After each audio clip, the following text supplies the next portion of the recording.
Hello crafty friend, it's Justine. Today I'm going to be making a card with the stitch die called Stitch Floral Flip Frame.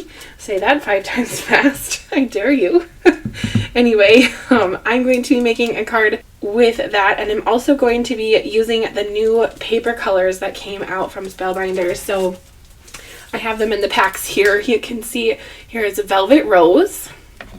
These are all 110 pound. And here's a Peach Sorbet.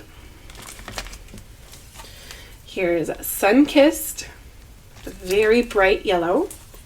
Here's a Tuscan and Sage.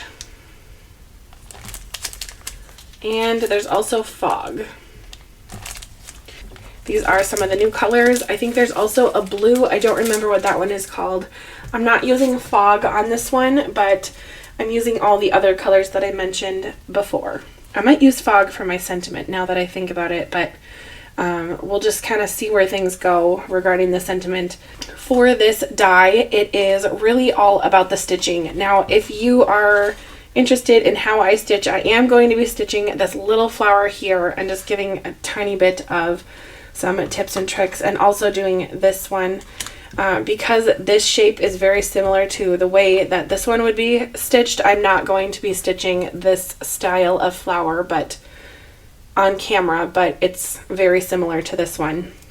So I have all the other flowers all ready to go.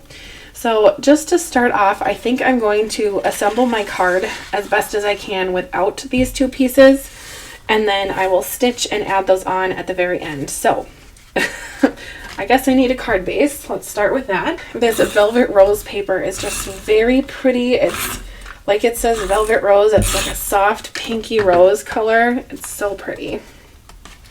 And then with the yellow, the Sun-Kissed yellow, I used the Butterfly 3D embossing folder that is part of the Stylish Ovals collection.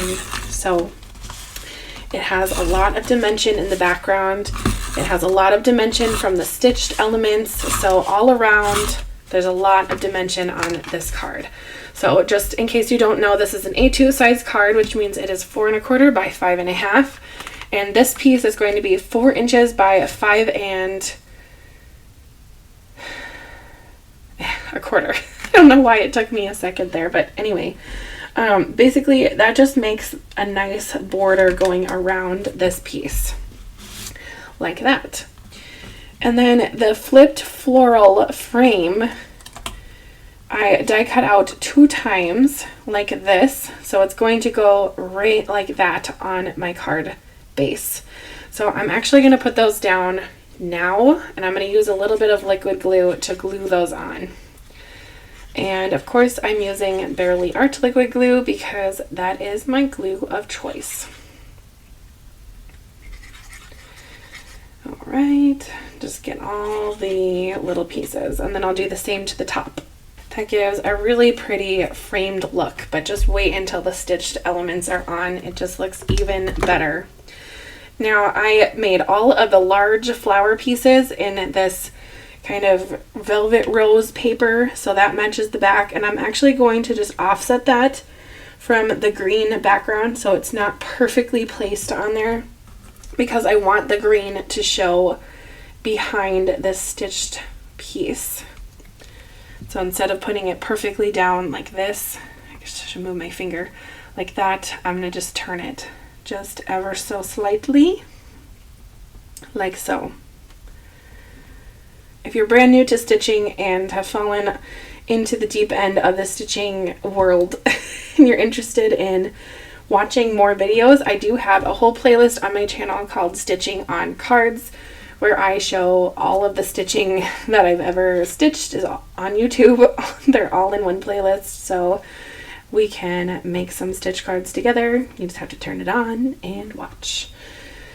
I absolutely love the stitched elements, especially the ones from Spellbinders. I think that their dies are just very well planned out for stitching. I have tried other companies, I think 2 other ones. I won't really say them now because I don't want to like diss anybody, but I do think that the Spellbinders dies for stitching are just they're just a little better. I don't know. Also, their cardstock. This cardstock is very nice, very high quality. It definitely is a little bit of a step up than the generic kind of white core. This is not white core at all. You can see, I mean, that's my card base, but you can see on that velvet rose, there's no gap. And then you can see with all of my little pieces that everything is solid. So it definitely looks very professional when you're finished, and the recipient will just love it because you took a little bit of extra time and made it stitched, and that's just very endearing, you know? All right, then we have this piece, and these ones just kind of go on the corners to frame the edges, you know, the edges. Okay, now this piece is not finished yet, so I can't put it on, and then this one is here as well, but we'll get to that in just a little bit. Now I'm going to put on the like star flower is what I would call this one, and I am going to position that to be kind of in the center here, but I think I want it to line up with the green, so I'm going to do that. I think the Beverly Art Liquid Glue does a really good job sticking down the stitched pieces. It holds them, but it doesn't warp the paper, and it doesn't affect the stitching at all. Now, to make the frame look almost seamless, the little flowers go in the middle on the frame, and it really just comes together. So once I have this one done, I will put it here, and this piece is going to go here. So if you're not interested in watching me stitch, you can go ahead and skip ahead, but for those of you who are interested in how I stitch, you can just keep on watching. So for stitching, I like to use 3 strands of thread. I do definitely like the DMC brand a little bit better than the generic brands because it's just way more sleek, and it has a bit of a slip to it, so it doesn't tangle as much, and that definitely just makes things a lot easier. Now, I was given a ton of embroidery thread when my grandma died, so I have a ton of thread, and she was very good about writing down names of, or numbers, I guess, for the DMC thread and saving them. I am not that personality, so these 2 are DMC colors. I don't know what number they are because my personality isn't really like that. But this gold one, I do still have the bunch of thread here, and it's 783, so you can see that there. It is a tangled mess. Look away if that bothers you, but such is life with crafting. It needs to be on a spool so it looks nice.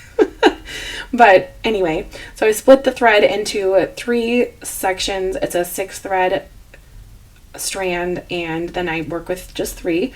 I have a needle. I go from the back and pull, and then I just kind of hold the tail in place, and I'm going to stitch over that tail. So I'm going to use my nail and just kind of hold that there, and then go through the center, or down through the center is what I like to say. Oops. Okay, work with me here, thread. I think it's because my hands are so cold. That's why they're all purple right now. Okay, go down through the center, and then up through the back. And even that first stitch is holding that tail in place, which is great. But I'm going to do a couple more to hold that tail. So again, up through the outside, down through the center. Up through the outside, down through the center. And stitching really, I mean, it looks complicated when it's all done, but it really is just going in and out. It's really not a complicated thing, and it packs such a punch, and it really is a wow factor on cards. It adds great texture. It adds dimension. You can even use foam squares or foam tape circles, whatever you want, behind the stitch pieces so it pops up. and it really is just stunning. It's kind of like glimmer in that way where it looks like it's store-bought, but it really is handmade, and there's just something about a hand-stitched item that is just so endearing and special. So I love stitching. It's extremely relaxing and all around just a really nice activity to do. So I'll just finish up this piece by tucking the tail into the back. Sorry, I just hit my camera here, but such is life. If you're wondering why my nails are changing color, it's because they are, it has color changing nail polish on it. So when my hands are cold, some of my fingers will be purple, and when it gets warmer, like this finger's warmer than this thumb, so it will be blue here. That's just the way it is. And then these 4 fingers will be dark blue like they are now when it's cold, and then a light blue when they are warm.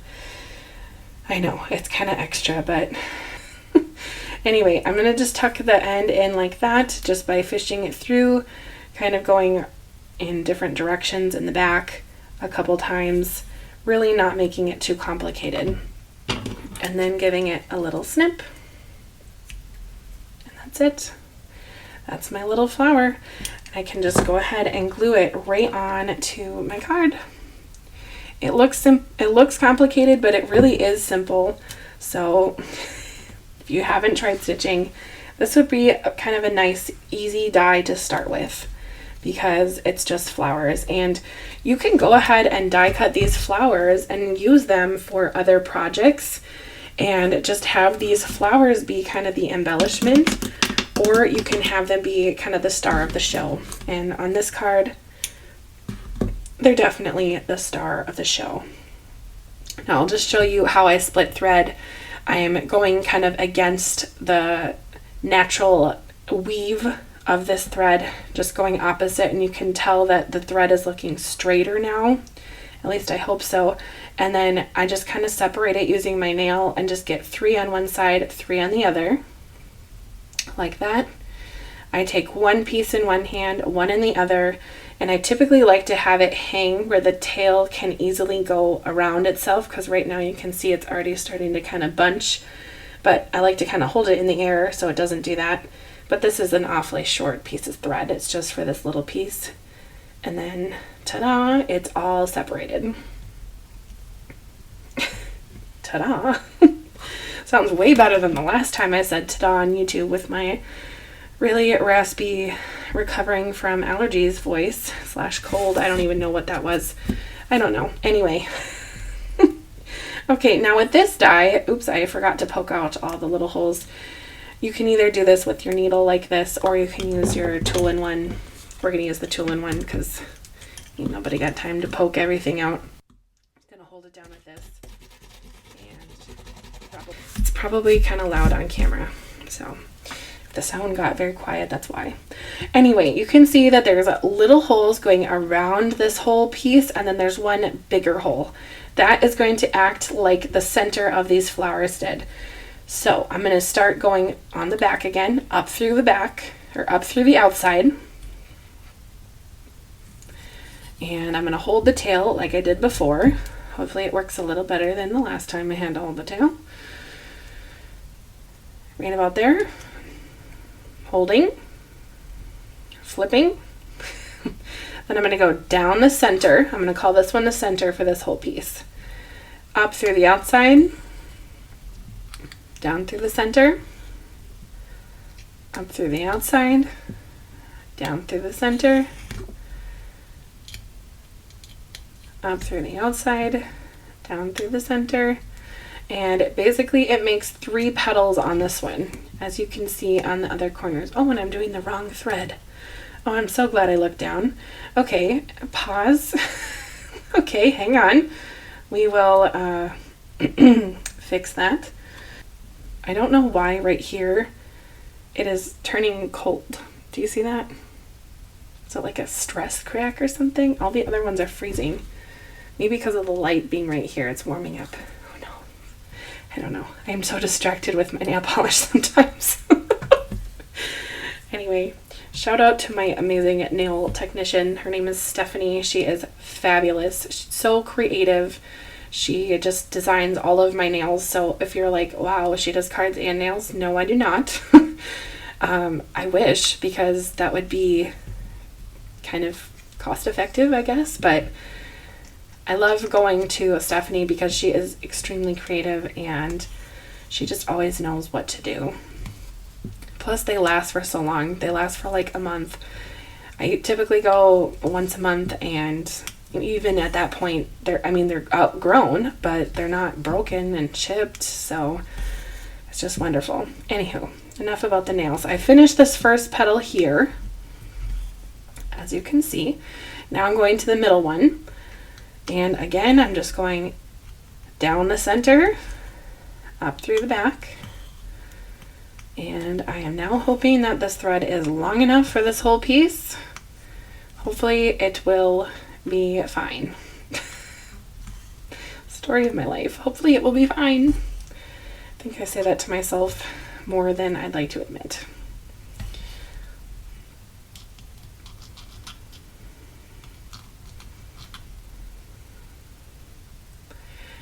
It's good to occasionally give this a flip and check out the back. Make sure that there's not knots. There isn't knots or anything that is stuck. But I like to kind of work from the front just so everything is kind of smooth and I can see it all. I think these little flowers would be really nice to add to some of the other stitched pieces that Spellbinders has, maybe with some of the stitch numbers and alphabet. If you haven't checked out the stitch numbers, those just came out on April 10th, the same time that this die came out, so go ahead and check those numbers out. They're wonderful. I made a few videos. No, I just made one video with 2 cards with the stitch numbers, and I love how you can make custom cards with stitching with the alphabet, with the numbers. It's just so cool and lovely. It was just enough for me to leave a little bit of thread in my needle so I don't lose that needle as easily if I have a little thread in there. Anyway, I'm gonna grab my glue and glue it down. Then I have to figure out what in the world I'm doing for my sentiment. I have not even thought about it, to be frank, so let's just give it a whirl after, of course, I embellish. And I am going to use some dots from Spellbinders to embellish these stitch pieces. This is the Fashion Taupe color. They're kind of like half pearls. And I'm going to use the small ones just to go in the center of my flowers. And that really brings it to life. Now, I've noticed a few different people using different stitch techniques to make the centers of flowers kind of fun, using different needlework techniques. And I am so excited to try those. So I definitely have to try them at some point. It just did not work with these. I just did not do it on these yet, but maybe I will do it with this die at some point because the flowers are perfect for trying out that new technique. Well, new to me, definitely not new to like the seamstresses of the world, but you know, I am not a sewer, which is kind of silly if you think about it, because I love stitching, but I'm not a sewer. We'll just put it that way. Not a seamstress. Okay, so I used the small and then the next size, and then I think I'm going to use the next biggest size on the outside ones, just because I think that looks nice. This taupe color is definitely working with the paper colors that I have here. It's definitely a soft spring look, which is just perfect because spring is just starting here in Minnesota, even though technically it is spring, but you know, it's now above freezing, so that's fun. So, okay, now I need to get my act together about my sentiment, so I will think about it, figure it out, and come back to the camera. So what happened was, I sound like one of the middle schoolers at my school. So what happened was I was working on the sentiment and I forgot to hit record. So I don't have my sentiment on record, but I will just tell you what I used to make this sentiment. So for the color, I used a mustard seed distress oxide to make the stamp kind of come alive. And then the sentiment is from this stamp set, the You Fill My Heart Sentiments stamp set. It was this happy birthday one, which is just a really great sentiment set if you ask me, because it's just full of standard but very frequently used sentiments like hello, congratulations, thank you, happy birthday, sympathy. A lot of sentiment stamps don't have that sympathy, and people need sympathy cards, and it's just great to have it on a stamp set. So this is a great one to pick up. I will have a video on my channel in a couple days using this stamp set, so if you're interested, you can go ahead and subscribe so you can view that one. But I am sorry that I just kind of got in the zone and forgot to hit record when I was doing my sentiment, but hopefully the cuteness of this card makes up for the little technical error. But anyway, I hope you enjoyed this video, and if you are going to stitch with this die, I would love to know, what color scheme are you going to go for? Are you going to try to replicate this one? Are you doing reds, blues, purples, greens? What are you thinking? I'd love to know. And additionally, I'd love to see your projects. So the best way to show me your project is to join my Facebook group. I have that linked in the description, so you can go ahead and check that out. Otherwise, I'll have all the products that I used on this card linked in the description as best as I can. So if something's missing, just let me know and I will try to help find it for you. Anyway, I hope you have a great rest of your day. I hope you get to stitch soon. And I am so thankful you watched all the way to the end of this video to this very moment. Have a great rest of your day and happy spring. Bye.